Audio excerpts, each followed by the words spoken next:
Magandang araw mga kapatid, Noxky Vlog. Andito tayo ngayon sa Rusi, Florida Blanca para mag-review ulit ng mga motor dito. At meron tayong nasilip ulit dito na isang motor nila. Ito yung Mojo 200, no? Meron pa rin silang unit ngayong 2022 sa mga naghahanap ng Mojo 200, no? Available pa rin yan dito sa Rusi. So abangan natin yan mga kapatid, silipin natin to, i-review natin ng konti, then alamin din natin yung presyo saka yung installment. So ayun, pero kung bago ka pa lang sa aking channel mga kapatid, ay huwag mo kalimutan na mag-subscribe and then click mo na rin yung notification bell para updated tayo sa mga susunod ng video. God bless po. Noxky Vlog.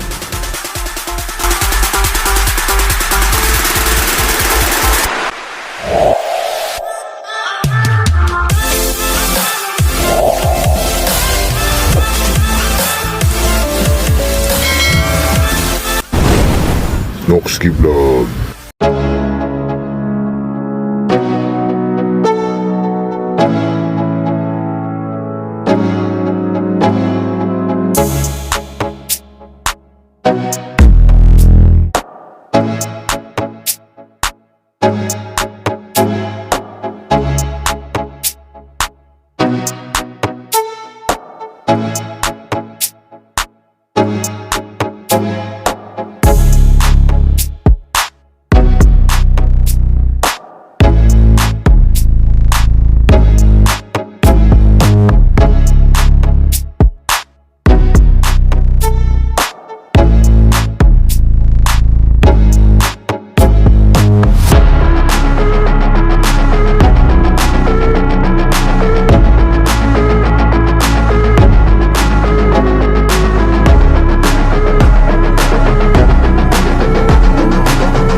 Yan po mga kapatid yung Rusi Mojo 200.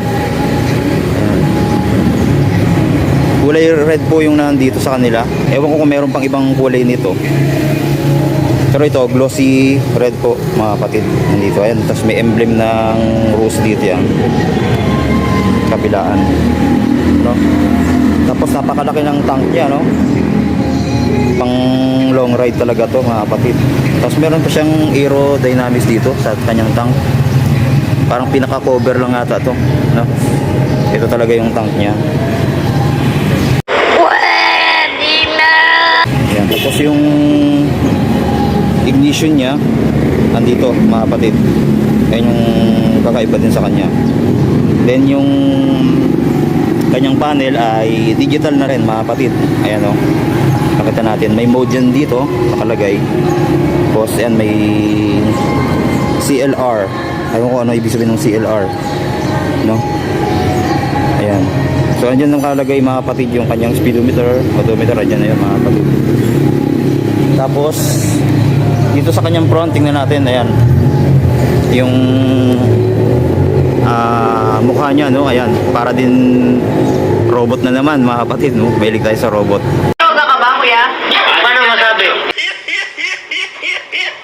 Ay, ang maganda yung headlight niya mga kapatid. Parang sa pang big bike na mga kapatid talaga yung pormahan nito. Tapos fully LED na rin mga kapatid yung kanyang headlight. Makita naman natin, no? Ayan. Dito meron siyang ilaw. Hindi ko alam kung ito yung high or low. Tapos dito projector lamp yung ilaw niya dito, oh. Ayan, maganda. Tapos meron din siyang parang letter M mga kapatid na park light. Ito ilaw yan pagka nakabukas na mga kapatid. Tapos yung signal light niya, ayan, napakaliit lang, ang cute. Wow. Pero LED na rin yan mga kapatid. Tapos ito, makita natin yung malaking kulay silver na to. Naka inverted fork siya. Ayan, no? Pang big bike talaga yung size nito. Malaki na rin mga kapatid. Matibay na siya. Tapos sa kanyang fender, ayan, napaka sporty ng dating. Tapos glossy red din ito mga kapatid, yung kanyang kulay, no? Tapos naka disc brake, malaki din yung disc brake nya. Ayan yung design, maganda rin mga kapatid, no? Tapos makapal din yung disc brake nito. Tapos naka dual path caliper naman dito na matte black ang kulay. Tapos naka mags na rin. Then ang size ng gulong ay 110 by 70 by 17. Tapos hindi ko alam kung tubeless na to.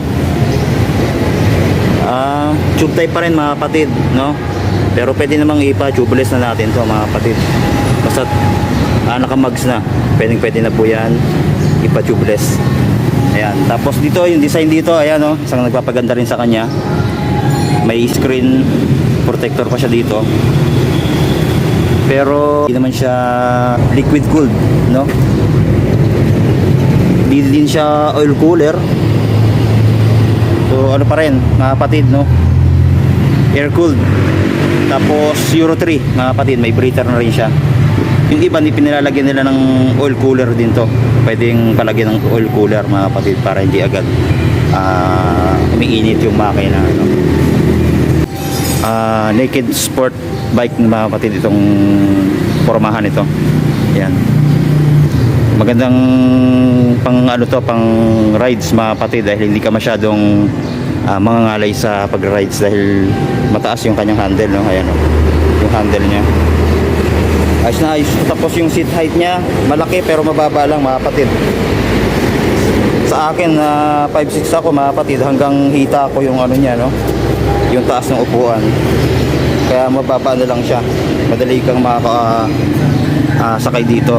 Saktong-sakto to sa mga 5 feet pataas mga kapatid, no? Kung bababa pa tayo doon, medyo tiptoe na tayo. Ayan. Tapos yung design niya, ayan, yung frame niya dito. Ayan, ang ganda, oh. Yung metal na ginamit, matibay talaga. Tapos yung pairings niya dito, ayan, matte black naman to, nandito. Tapos dito meron siyang tatak na Mojo 200. Ayan. Tapos sa makina niya, ayan, 200cc. Hindi na rin masama, no? Kalakihan na rin yung kanyang makina. Tapos sa kanyang exhaust, ayan, matte black naman ito hanggang dito sa dulo. Ayan yung design niya. So ayos din, maganda rin, maporma yung kanyang design. Tapos meron siyang heat guard na silver dito, ayan, no? Na glossy silver. Ayan, ang ganda. Tapos yung footdex, angkas, ito, okay din siya. Din sa driver, okay din, nag-flip din siya. Tapos meron pa rin kickstart.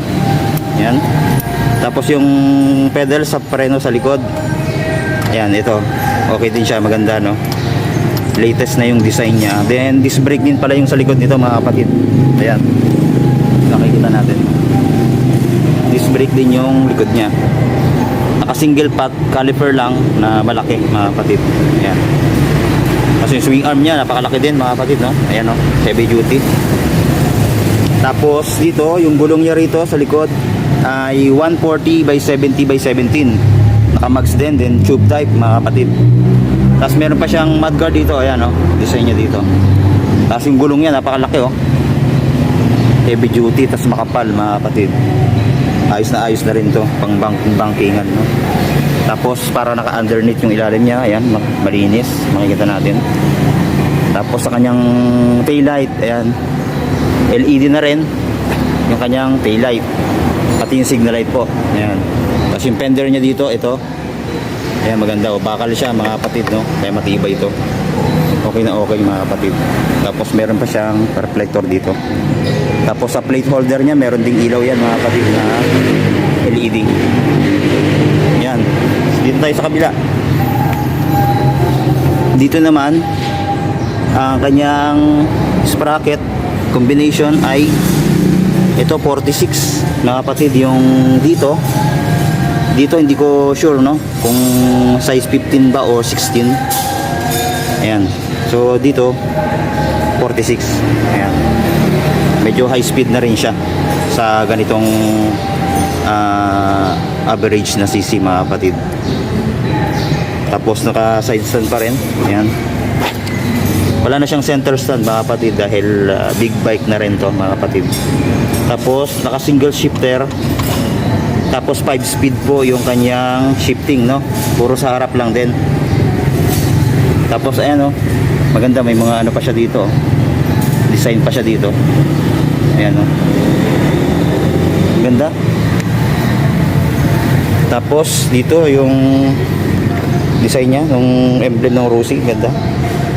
Quality na rin, mga kapatid. Tapos ito, yung pairing siya dito sa may likod. Okay din, no? Glossy red pa rin. Pero wala nang angkasan to, mga kapatid, no?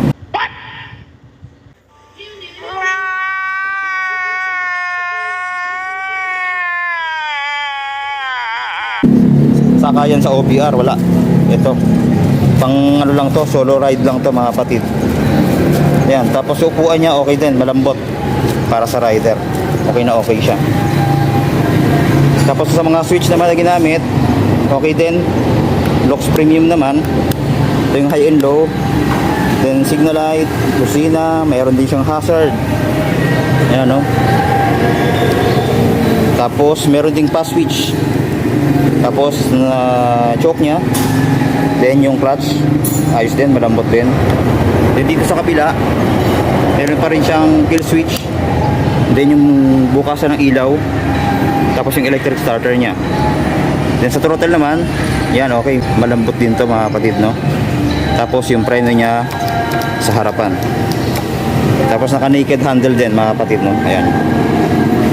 Yan po yung Mojo 200, mga kapatid, na 2022 model, mga kapatid. Ayan, yung labas nila ngayon. Available pa rin dito yan sa Rusi. So sa mga naghahanap, ay dalaw na kayo dito, mga kapatid, sa Rusi Florida Blanca, no? Meron silang available, dalawa to, mga kapatid. Ito, at saka meron pa doon, mga kapatid, sa banda doon. Ayan. So maraming salamat sa panonood niyo. God bless po sa ating lahat.